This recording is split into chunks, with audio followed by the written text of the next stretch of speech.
Good afternoon, committee members. We are Justin and Daniel Wang from King George V School, and the topic we will be talking about today is the mathematics of riffle shuffling from single to multi-deck card games. The question of how many times must we shuffle is a classic problem. In 1992, Baer and Diaconis famously proved that 7 riffle shuffles are sufficient to randomize a standard 52-card deck.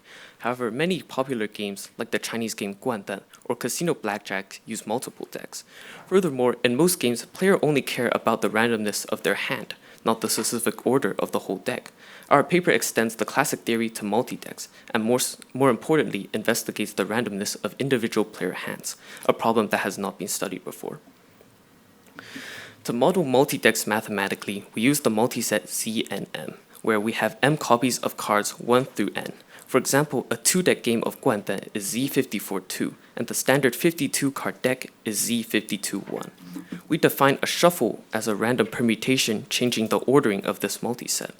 We assume the deck starts in a sorted order, all 1s, then all 2s, and so on.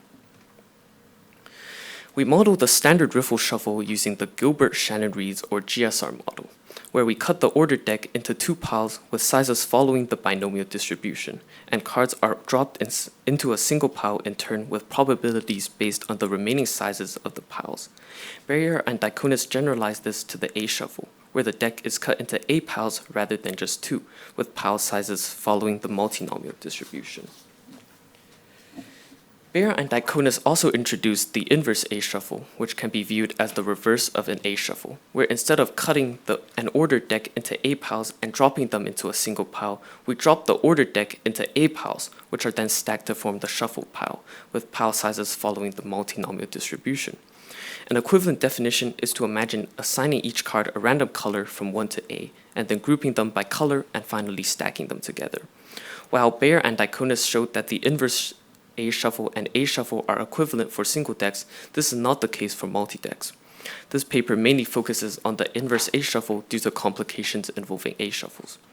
Crucially, as Baer and Diaconis showed, one riffle shuffle is a 2 shuffle, and performing it S times is equivalent to performing a single 2 to the power of S shuffle. This allows us to study repeated shuffles by analyzing a single large A shuffle. To quantify randomness, we use 2 different metrics. 1, total variation distance, which measures the L1 distance between our shuffle distribution and the uniform distribution, and 2, separation distance, which looks at the worst case scenario, specifically the probability of the least likely permutation occurring compared to when uniform. For our main results, we investigated the probability of permutations for the 2-deck case, as well as its total variation distance and separation distance. Second, and most importantly, we investigated player hands. We derived the probability of drawing any specific hand for single and multi-deck scenarios and computed the separation distance for single and 2-deck scenarios. Let's look at the 2-deck case. We derived theorem 2.1, which gives the exact probability of obtaining a specific permutation pi after an inverse A shuffle, starting with the defined initial ordering.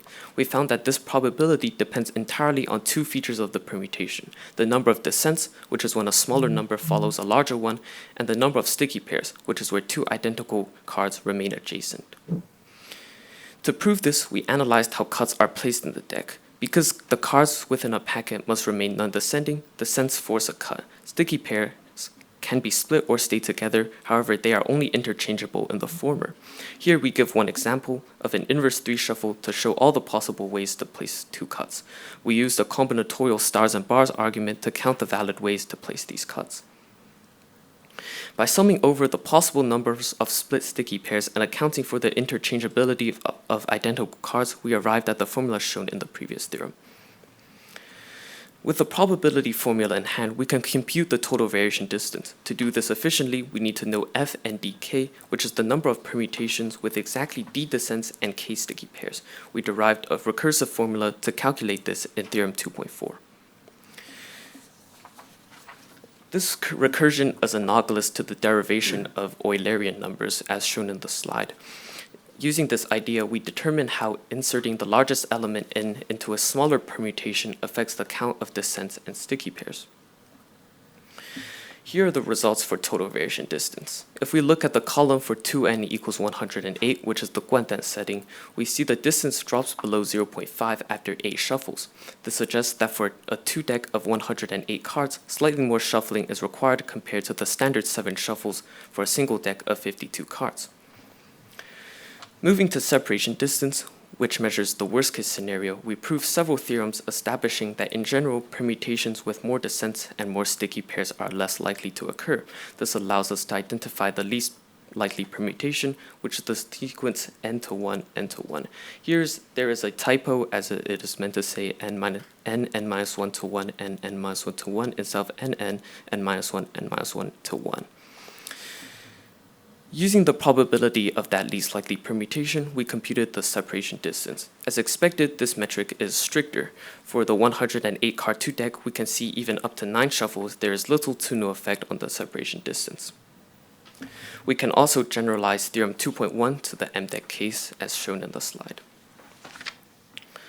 This leads to our second and perhaps more practical question. Do we really need to randomize the whole deck?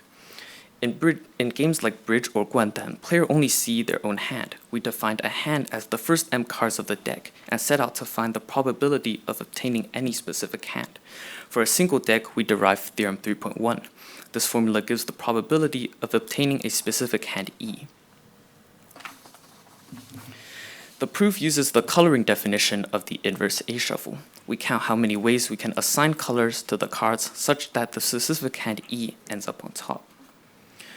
We also proved that the most likely hand is simply the first M cards 1 to M, and the least likely hand is the last M cards n minus m plus 1 to n. This makes intuitive sense as cards on the bottom of the deck are harder to move to the top.